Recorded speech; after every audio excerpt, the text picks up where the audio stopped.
Hola a todos, yo soy Leonora Castaño y hoy vengo a leerles un relato de Juan Forn. Juan Forn es un escritor argentino nacido a finales de los años 50, que además de escritor tiene una amplia experiencia como editor. Ha escrito varias novelas y mantiene una columna semanal que publica en un periódico argentino, cuya recopilación ha derivado en la publicación de varios libros. En estas publicaciones semanales, Forn hace un recorrido por temas como la literatura, el cine, la arquitectura y otras artes. Uno se siente cómodo y se va reconociendo en la historia o en las historias que cuenta Forn y se identifica de alguna manera en medio de todos los personajes que él va mencionando y va trayendo a esa historia, que al final del día uno ha leído o visto, pero que ahora se encuentra a través de la narración del escritor. Es un escritor que a mí en particular me gusta muchísimo y que si ustedes tienen la oportunidad de leer, se los recomiendo. El relato que traigo hoy se llama El zorro y los murmullos y forma parte del libro Los Viernes, tomo 1, que recopila precisamente esos artículos de prensa que él va publicando. Y dice así: J.M. Cohen era un respetadísimo crítico del Times Literary Supplement que además recomendaba a Penguin Books qué autores latinoamericanos traducir al inglés. Cuando J.M. Cohen leyó Pedro Páramo, lo encontró demasiado difuso. Dijo que se perdía en los crossfadings, un término que inventaron los radioaficionados para referirse a las voces que se superponen y se pierden en el éter. Tiempo después, Cohen se quedó ciego.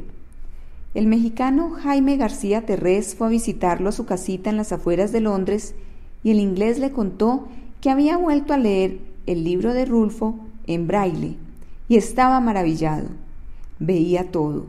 Veía México, veía los muertos, veía hasta el ruido que hace el silencio, porque como todos sabemos, en Rulfo nadie escribe. Todo habla nomás. El inglés Cohen necesitó quedarse ciego y tocar las palabras con las yemas de sus dedos para poder oírlas. Rulfo inventó Comala cuando tenía 35 años.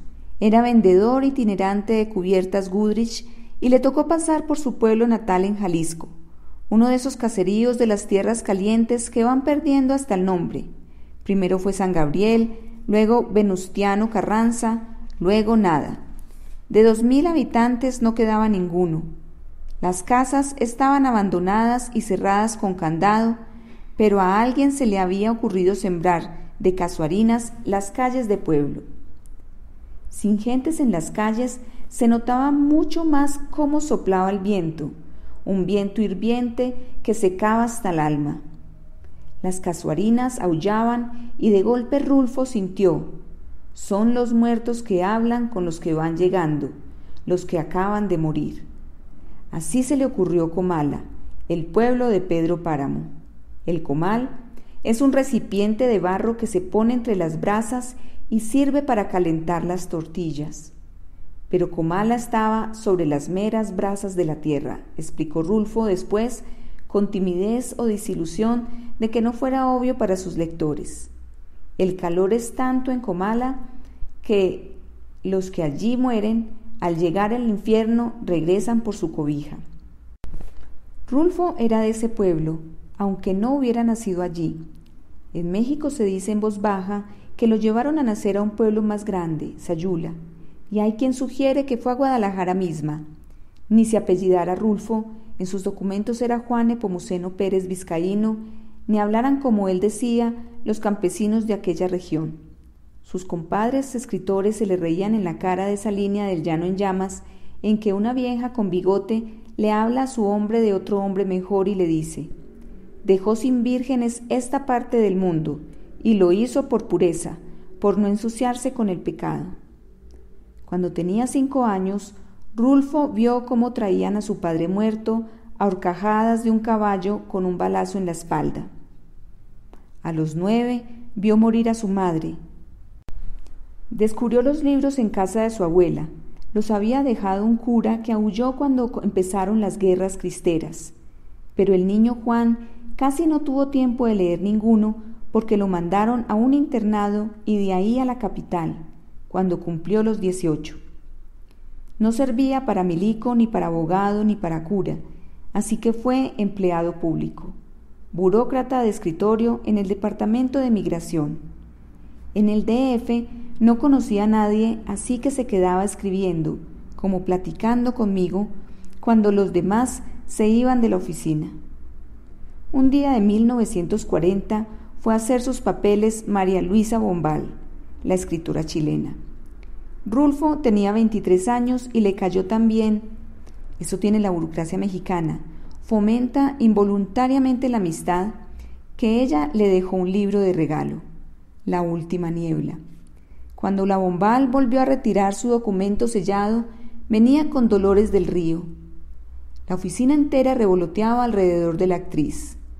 Rulfo diría después: mis compañeros quedaron para siempre enamorados de Dolores del Río, y yo de la prosa de María Luisa Bombal. La chilena le había llevado ese día su otro libro, La Mortajada, y lo menciono porque hasta en eso se parecían ambos. Los dos escribieron solo 2 libros, los dos escribían cortito y concentrado, los dos hacían hablar a los muertos, los dos lograron el mismo efecto, ella con la niebla y él con el calor. Los dos bebían como cosacos y los dos padecieron el resto de sus vidas no escribir más. Rulfo encontró refugio en el enorme aparato estatal mexicano. Después del Departamento de Migración y el breve intermezzo en la Goodrich, fue becario de un programa para escritores jóvenes. La beca era de 2 años. Durante el primer año escribió los cuentos del Llano en Llamas para soltar la mano, según dijo después, y poder encarar la novela que soñaba hace 10 años. La escribió en 5 meses. Eran más de 300 páginas que fue adelgazando a fuerza de tachar y suprimir hasta dejarla en los huesos. No llegaba a las 110 páginas. Se iba a llamar Los Murmullos, pero el día que la entregó a la editorial le cambió el título a Pedro Páramo. El mito dice que Rulfo no entregaba el libro porque no podía armarlo, tenía los monólogos sueltos y se partía la cabeza buscándole una unidad, una estructura cronológica aristotélica, hasta que sus amigos Juan José Arreola, Alí Chumacero y Francisco Alatorre desparramaron sobre una famosa mesa de ping-pong pintada con una laca china que garantizaba un pique de 17 centímetros, las hojas mecanografiadas de la novela e instaron a Rulfo a que, como un rabdomante, fuera decidiendo qué pegaba con qué, dónde se unían subterráneamente las napas de lo que había escrito y al carajo con la estructura aristotélica. De ahí el famoso crossfading que mencionaba J.M. Cohen, y por eso decimos que en Rulfo nadie escribe, todo habla.